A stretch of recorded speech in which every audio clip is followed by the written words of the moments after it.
Bismillah ve salatu ve selamu ala Resulillah ve ala alihi ve ashabihi ecma'in ve ba'd.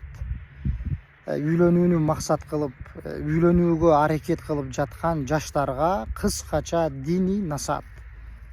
Урматтуу мусулман бир туугандар, бүгүнкү күндө биздин жаштарыбызда үйлөнүүгө аракет кылып, үйлөнүүнү каалап турган жаштарыбызда бир адат калыптанып калды да. Ал адат ошол үйлөнүүнү көздөп турган, үйлөнөйүн деп турган жаштар орус жергесинде болсун, же болбосо дагы башка бир өлкөдө болсун, көптөгөн убакыттар бою иштешет. Акча чогултайын, акча жыйнайын, кичине бир мал мүлк чогултайын, үйлөнүш үчүн депчи.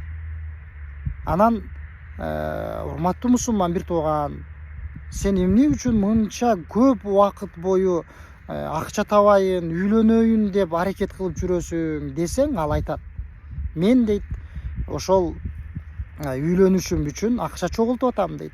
Мен элдер сыяктуу, кээ бирки жаштар сыяктуу чоң бир той берип үйлөнүшүм керек. Бир чоң бир кафеде же ресторанда бир канча адамдарды чакырып чоң той беришим керек. Ошон үчүн мен көптөгөн акчаларга муктажмын. Ошон үчүн мен иштеп жүрөм деп айтат. Мусулман бир тууган, биздин динибиз эч качан мындай нерсеге буйруган эмес.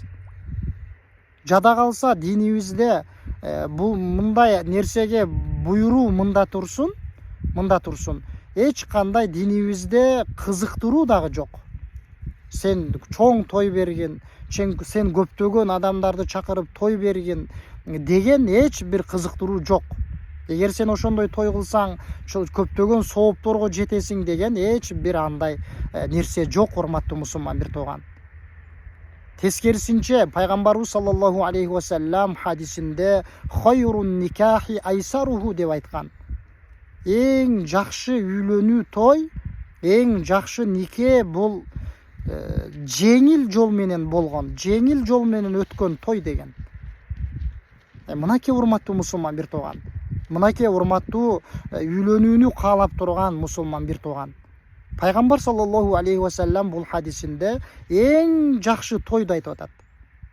Көрдүңүздөрбү, биздеги калыптанып калган айтканыбыздай жанакы адаттагы тойду мактап аткан жок. Тескерисинче, эң жеңил, эң жакшы той бул жеңил жол менен өткөн, калыңы аз болгон, тою ысырабы жок болгон, жеңил жол менен өткөн той деп атат.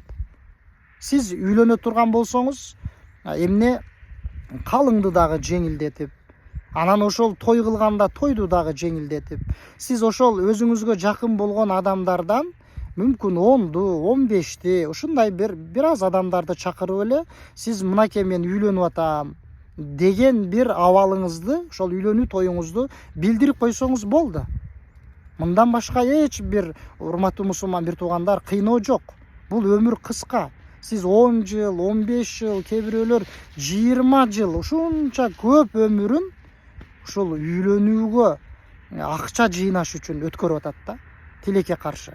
Ушул нерсени биз жакшылап ойлонуп, динибизде кандай каралган, кандай жол менен үйлөнүү керек, ошолорду үйрөнүшүбүз керек. Ошондо биз иншалла жеңил жол менен үйлөнүп алганга бизде мүмкүнчүлүк болот. Ошондо биз жеңил эле жол менен үйлөнүп алабыз. Тескерисинче, биз жылдап акча чогулткандын ордуна, урматтуу үйлөнүүнү каалап турган мусулман бир тууган, сиз мен кандай жол менен үйлөнүшүм керек? Мен үйлөнгөндө эмне нерселерди билишим керек? Менин мойнумда үйлөнгөндөн кийин кандай важибаттар, кандай парыздар, кандай милдеттер бар? Эмне нерселерди билишим керек? Мен аял затын тандап атканда кантип тандашым керек? Динибизде кандай каралган? Ошол мен той өткөргөндө кандай жол менен өткөрүшүм керек? Кандай жол менен өткөргөндө мен Раббимди дагы ыраазы кылам? Ошондой жакындарымды дагы ыраазы кылам деп, мына ушул нерселерди үйрөнүш керек. Акча жыйнаганда эмес, урматтуу мусулман бир туугандар. Тилекке каршы айтканыбыздай, бүгүнкү күндө биздеги ушул адат көптөгөн жаштарыбызды ар түрдүү ушундай бир кыйноолорго алып барып атат. Жада калса, мусулман бир тууган, ошончо жылдар бою иштеп, кээ бирөөлөр акча жыйнай албагандыктан, акча чогулта албагандыктан, жетиштүү деңгээлде, кээ бирөөлөр ошондой бир карызга батып, пайыз менен акча алып банктардан процентке өзүн өмүр бою кыйынчылыкка таштап атат да. Мына ушул нерсе, урматтуу мусулман бир туугандар, чындыгында ойлонууга муктаж болгон маселе. Биз жаштарга, досторго, жакындарга айтып түшүндүрүшүбүз керек. Аларга эмне нерсе милдет, ошол нерсени үйрөтүшүбүз керек. Аллах таала жаштарыбызга хидаят берсин, диндеги тууралыкты түшүндүргөн болсун жана аларга жардам берген болсун. Wallahu alam, sallallahu aleyhi ve sellem ala nabiyyina Muhammed.